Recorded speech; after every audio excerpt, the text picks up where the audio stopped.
The opinions expressed on this show do not necessarily reflect the views of the Tampa Bay Arts and Education Network.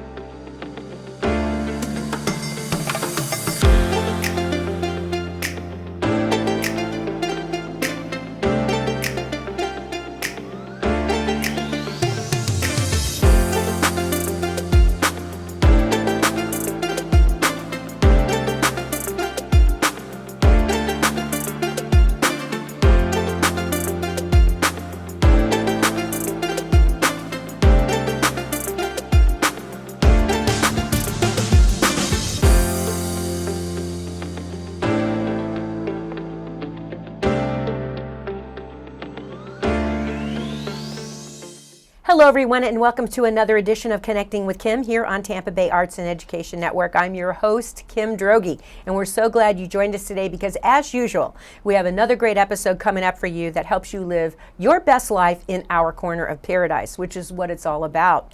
So before we get started, I want to ask you to like and follow our Instagram, Facebook, and X account, where you can find out all the latest information about the show, about our guests, about their passion, and about my on-air wardrobe, which comes from our sponsor, the Spring of Tampa Bay. The Spring of Tampa Bay provides safe spaces and empowering services for survivors of domestic violence and their children, and they have been doing a great job for over 40 years. And so if you visit and, of course, purchase from the boutique and thrift store located at 4415 West Osborne here in Tampa, you will be helping to support that mission, and you would be making me very, very happy too. We also want to give a shout out and say that you can find the audio of our show on Sun Radio 96.3 FM and on your favorite streaming platform Monday, Wednesday, and Friday at 3:30 in the afternoon. So we love Sun Radio. We started in radio, and we never want to give up that connection to radio, even though we are now here at Tampa Bay Arts and Education Network. I'm so excited today. Let me introduce you to my guest because I'm sitting here thinking, have I forgotten anything in the intro? I don't think so. I'm so excited because we've talked quite a long time ago about her being on the show, and it's finally happening.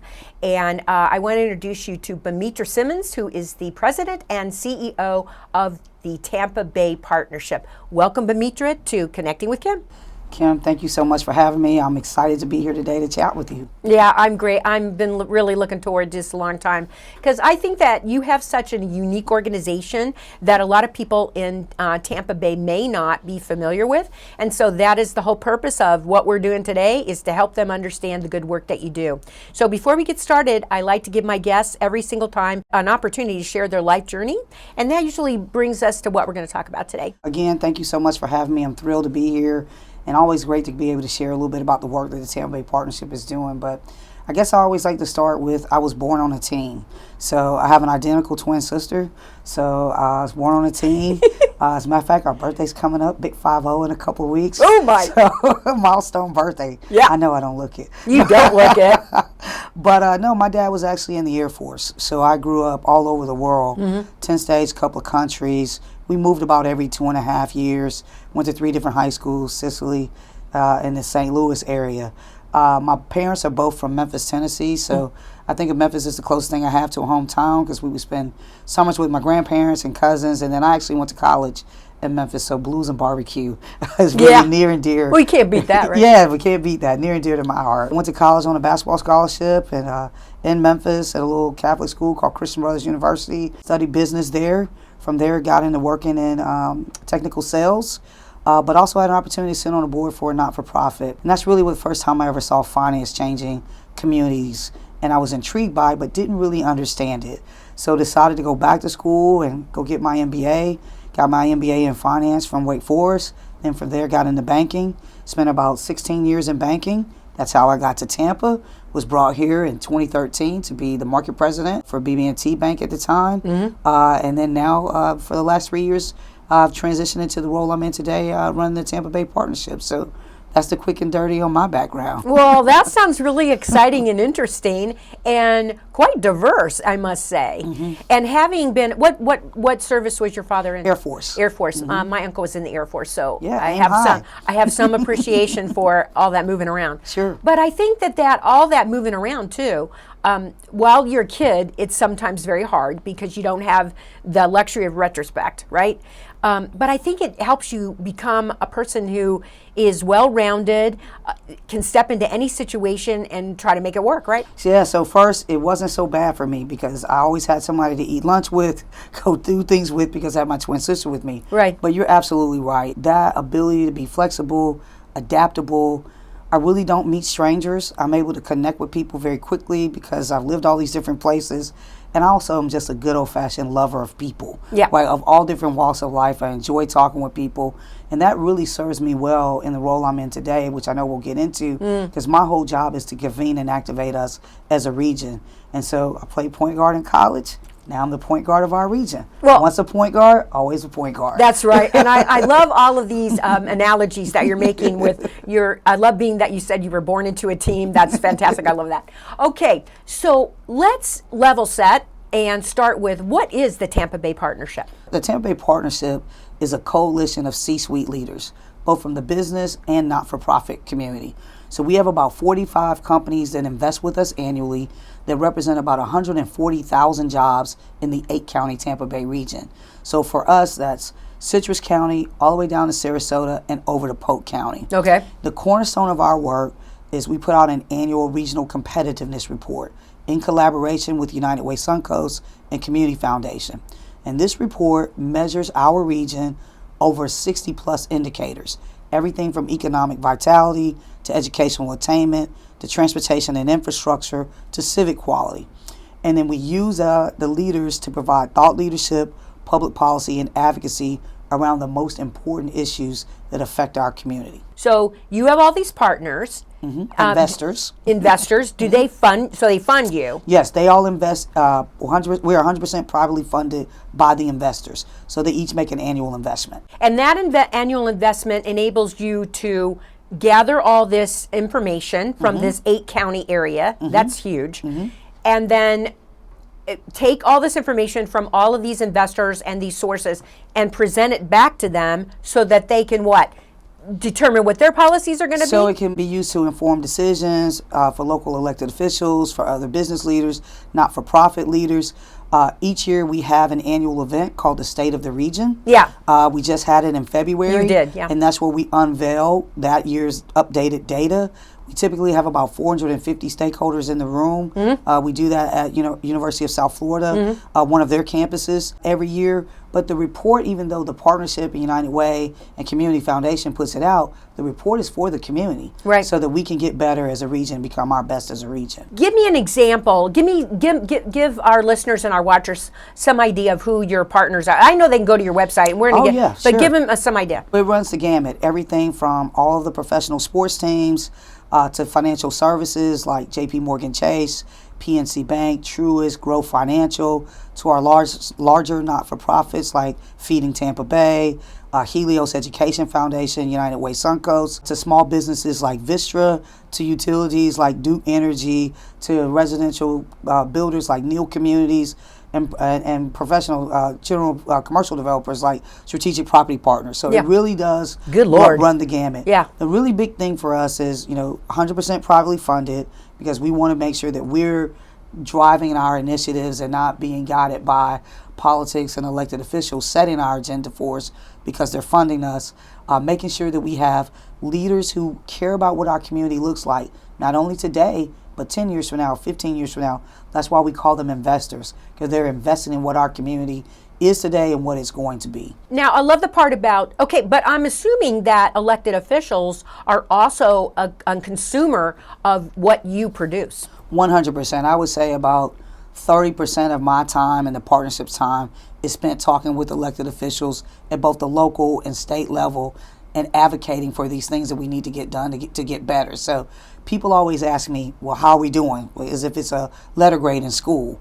And the answer is it really just depends on what the indicators are. Some things that we're doing very well in the region. We're a safe place to live, great place to start a business. We're number one in the competitive set for the third straight year in net in-migration. The secret is out. People want to live in Tampa Bay. But then there's some areas where we have an opportunity to improve, like affordability, right? So we've got some really big affordability challenges here in the region, and then we have a lot of work to do on transportation and infrastructure.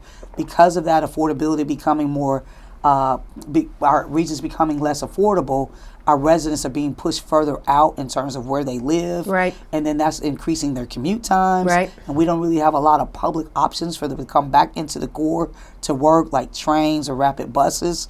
And so it's not as much happiness if you have an hour plus commute right. to get back into to get to your job on a daily basis. So. Well, it's not as much happiness if you're just sitting in traffic, period. That's right? what I'm saying. It doesn't Yeah. matter. I mean, it doesn't matter if you're going to your job or where you're going. If Right.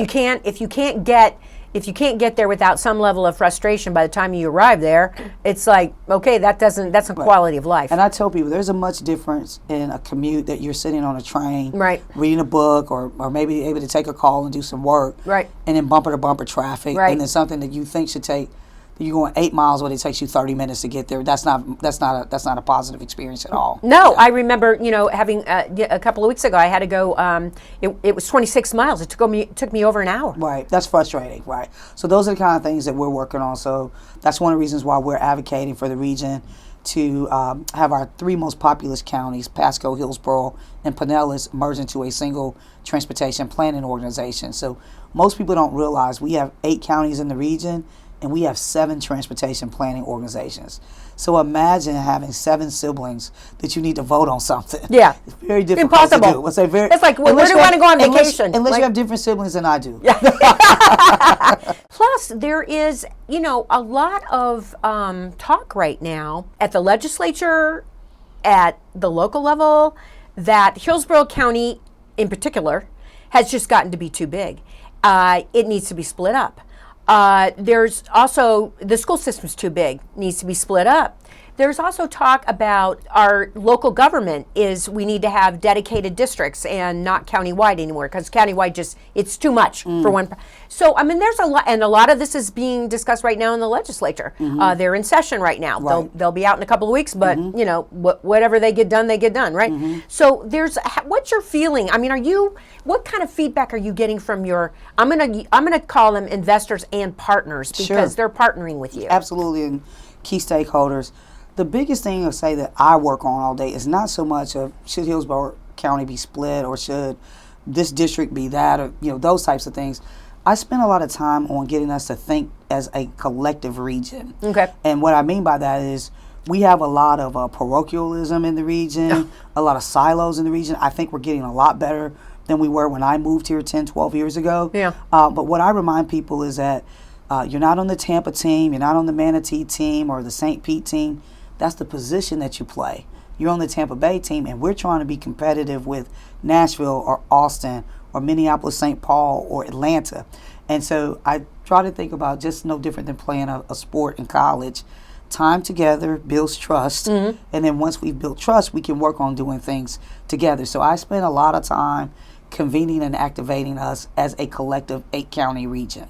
And I don't envy you that at all, because I mean, it's like my parents who've been here since 1989. I've been here since 2005.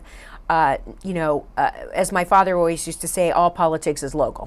And you have all of these 8 counties essentially competing for their own good. Sure. And competing for the good of the region. Correct. Obviously, because within that 8-county area, you have some what I'd call urban cores, right? 100%. So you have St. Petersburg, you have Tampa, you have 2 cities that operate on their own, Temple Terrace and Plant City, right?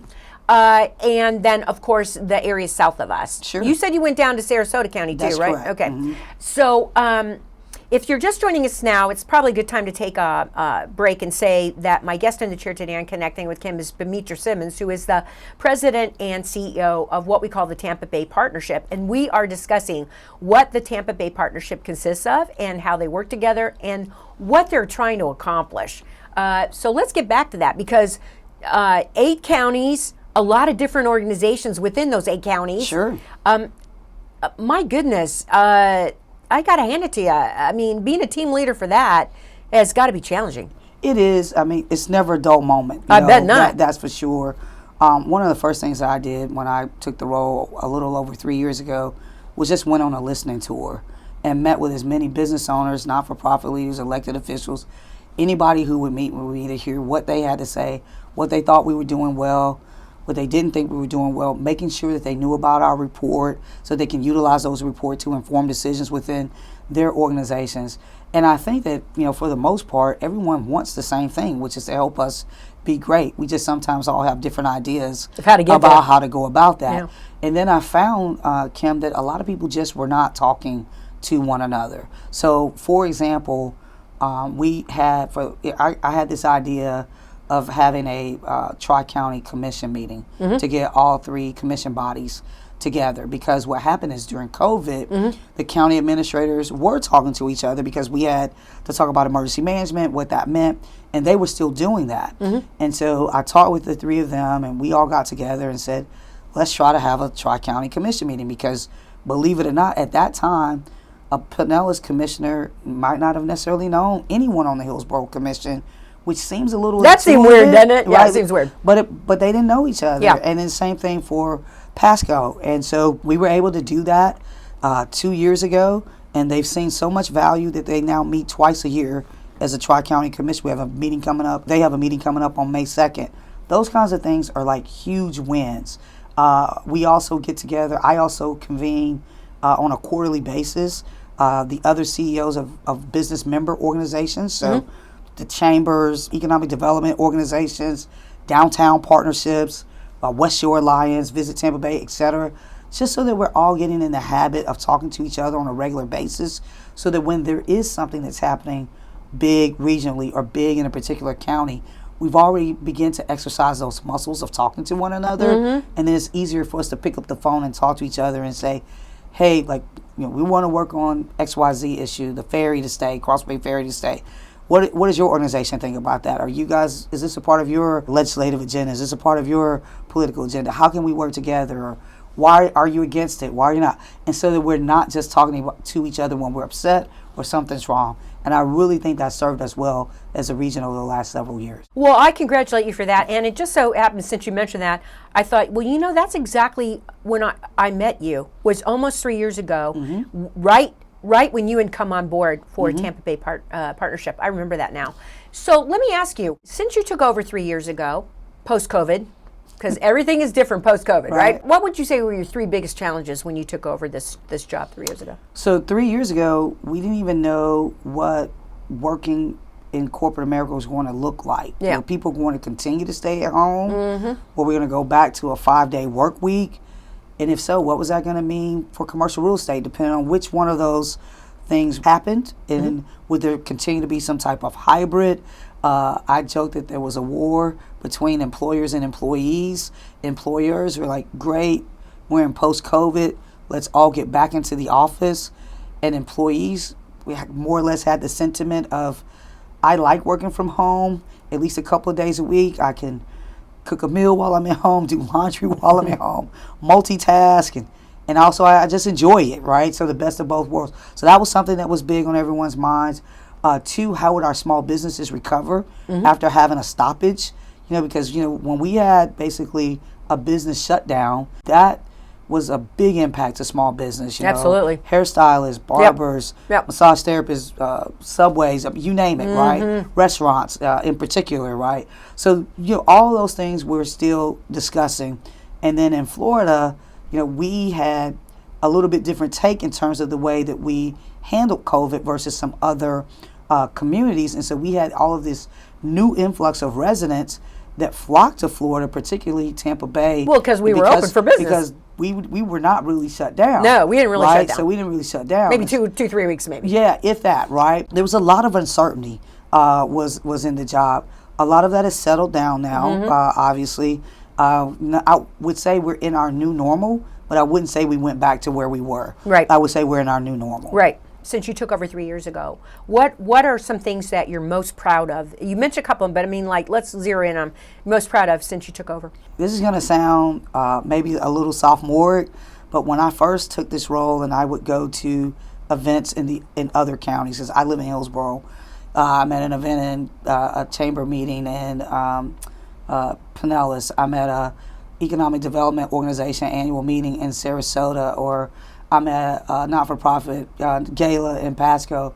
People would say things for me like, hey, thanks for coming over to our county. Thanks for making the trip. And I thought, I live in the region. You don't have to thank me. Now people are used to seeing us. They know they're used to seeing me all over, and not me, but me being representative of the partnership. And then also, no one says now when I'm in those meetings, I'm in those rooms. Now, who's the partnership? What do you guys do? So people know who we are. If we do this work correctly and we do it well, I don't know that Joe Citizen will ever know who the Tampa Bay Partnership is, and that's okay. We don't necessarily need that. But what we do need is for Joe Citizen's life to be positively impacted because the partnership exists. Exactly. And I think you should be, Bemetra, I mean, don't be afraid to blow your own horn and, be proud of that fact because of 8 counties knowing who you are and what the Tampa Bay Partnership's all about. I mean, I think that's tremendous. So what would you say as you look forward?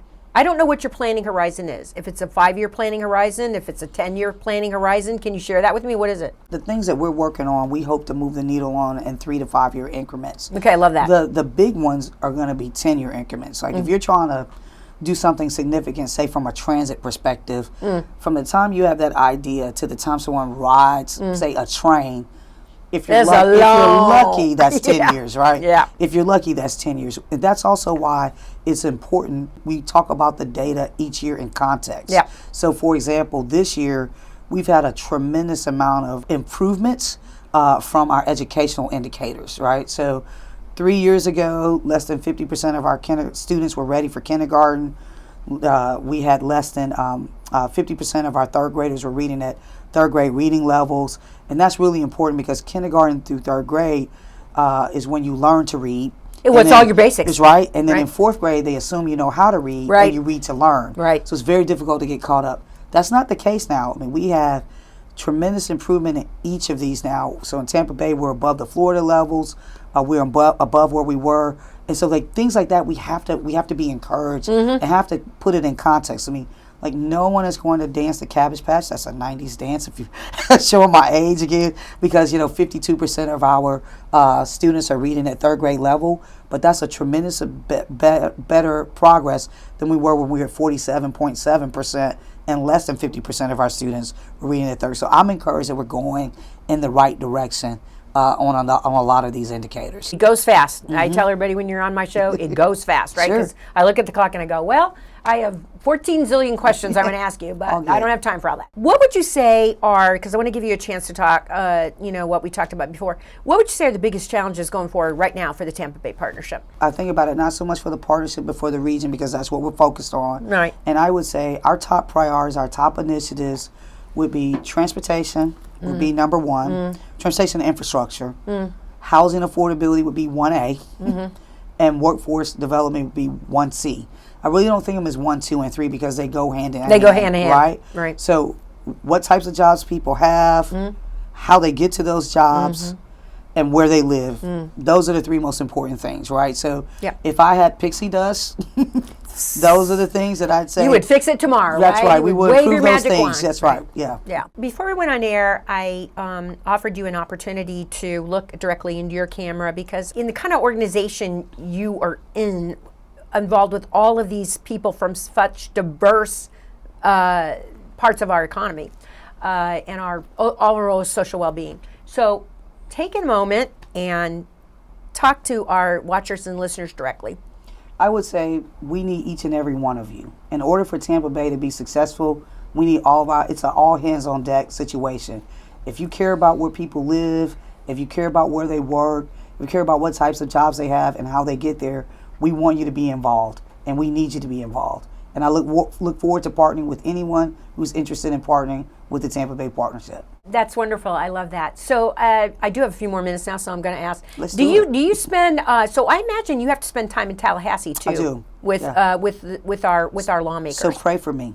I will. Believe me. I spent a lot of time in Tallahassee last year getting a piece of legislation through. I do pray for you. Yeah. It's what amazed me about Tallahassee is how once you get through the security, good Lord, you can wander all over move those around, two buildings. right, You can yeah. move around and If you know where you're going. if you know where you're going, right? Yeah. But I mean, you can go in and drop in and see anybody. Yeah, I would say the biggest thing that we try to convey when we're in Tallahassee, as a matter of fact, the partnership is going to be in Tallahassee next week. We're bringing 13 of our CEOs to meet with local, our state legislators from the Bay Area Legislative Delegation, agency heads, to make sure they know what's important to us here in Tampa Bay.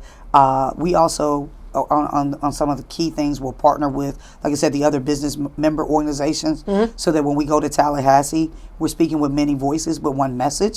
So that if they hear about, say, regional NPO, that they're hearing that from the Tampa Bay Partnership, they're hearing that from the Tampa Bay Chamber, the St. Petersburg Chamber, the Amplify Clearwater, which is the Clearwater Chamber. They're hearing that for West Shore Alliance, and they say, okay, this is something that the Tampa Bay business community collectively cares about.